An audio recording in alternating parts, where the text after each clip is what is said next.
Hello everyone, welcome back to the helping hand. This is I Shreya Rai. आज की हमारी जो टॉपिक है वो है एटम के बारे में। एटम क्या होता है और एटम के जो बेसिक फंडामेंटल पार्टिकल्स हैं या फिर एटम किस तरीके से अपना स्ट्रक्चर फॉर्मेशन करता है, एटॉमिक स्ट्रक्चर क्या होता है, वो सारी चीज़ें हम लोग आज की वीडियो में पढ़ेंगे।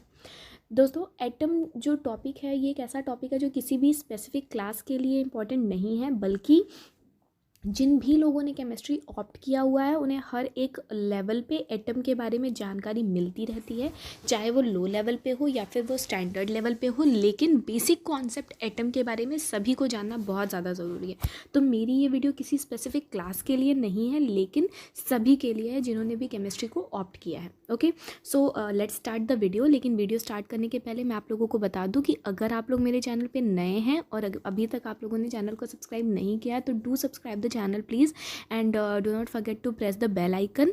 और वीडियो को प्लीज़ कंप्लीट देखिएगा। वीडियो अच्छी लगे तो उसे लाइक करिएगा, शेयर करिएगा, और कमेंट्स में अगर नहीं अच्छा लगा या कुछ भी आपको फीडबैक्स देने हो तो वो मुझे कमेंट सेक्शन में बताएं please. So let's start the video. First of all we should understand कि एटम क्या होता है। तो friends, atom basic fundamental particle है, the smallest unit particle of atom. Smallest unit particle जो होता है उसको हम क्या बोलते हैं? एटम बोलते हैं। ठीक है, तो स्मॉलेस्ट यूनिट पार्टिकल मतलब कि जिस सब छोटी से छोटी चीज़ जिससे कोई एटम मिलके बना है, this is known as what, this किसी छोटी से छोटी चीज़ जिससे मिलके कोई भी मैटर बना है उसको क्या बोला जाता है? एटम बोला जाता है। तो मतलब बेसिकली एटम जो होता है वो बिल्डिंग ब्लॉक होता है किसी भी मैटर का। जैसे हमारी बॉडी का बिल्डिंग ब्लॉक सेल है, उसी तरीके से मैटर का बिल्डिंग ब्लॉक क्या है?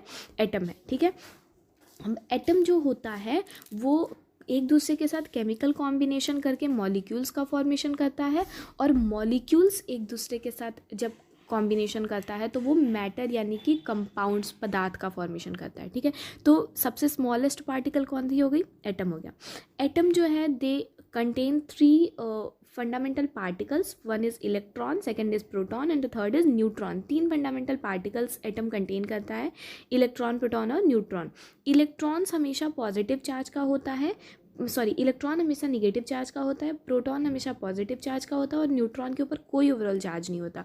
इलेक्ट्रॉन निगेटिव चार्ज पार्टिकल और प्रोटॉन पॉजिटिव चार्ज पार्टिकल एक दूसरे के हमेशा इक्वल होते हैं।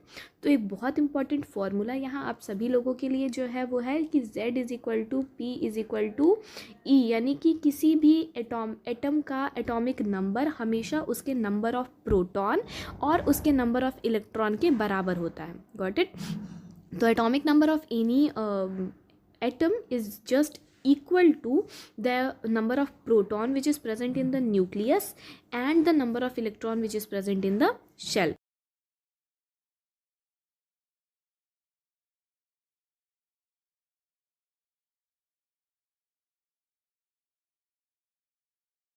Part is central part which is known as nucleus. The second part is the outermost part which is known as shell. ठीक है, तो एक होता है सेंट्रल पार्ट जिसको हम न्यूक्लियस कहते हैं, और दूसरा होता है आउटर पार्ट जिसको हम शेल बोलते हैं।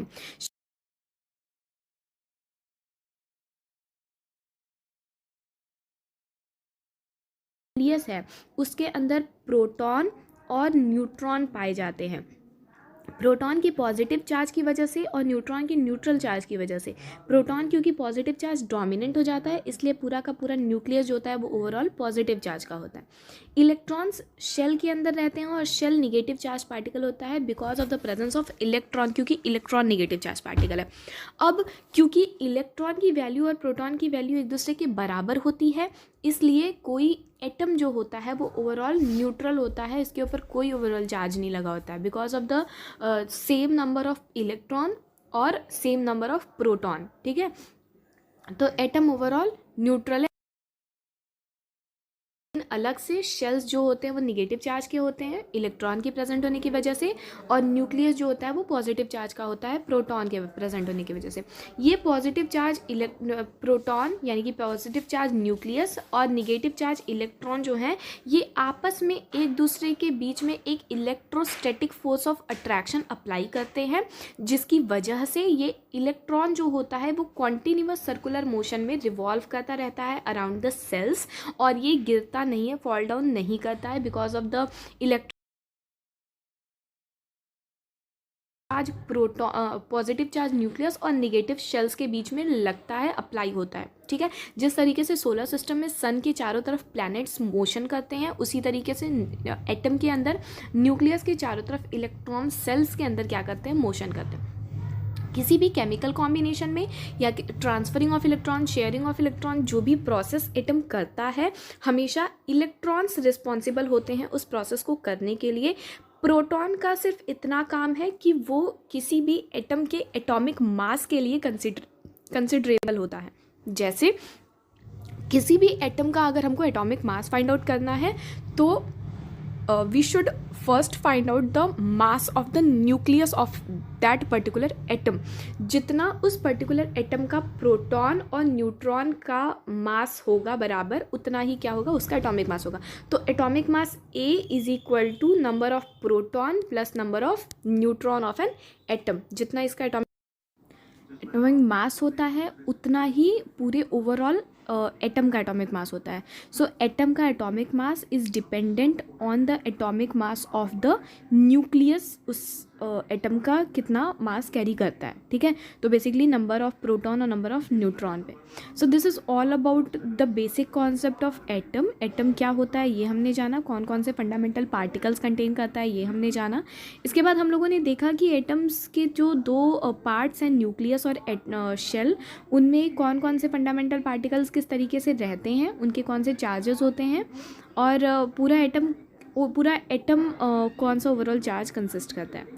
तो आप सभी लोगों को अगर वीडियो अच्छी लगी हो तो उसे लाइक करें, शेयर करें, सब्सक्राइब करना चैनल ना भूलें, और मुझे बताएं कमेंट सेक्शन में कि नेक्स्ट वीडियो कौन से टॉपिक पे बनाई जाए। और एटम के लिए डिटेल में मैं आप लोगों को अगली वीडियो में मैं आप लोगों को एटम की डिटेल बातें बताऊंगी। Till then stay happy, thank you so much.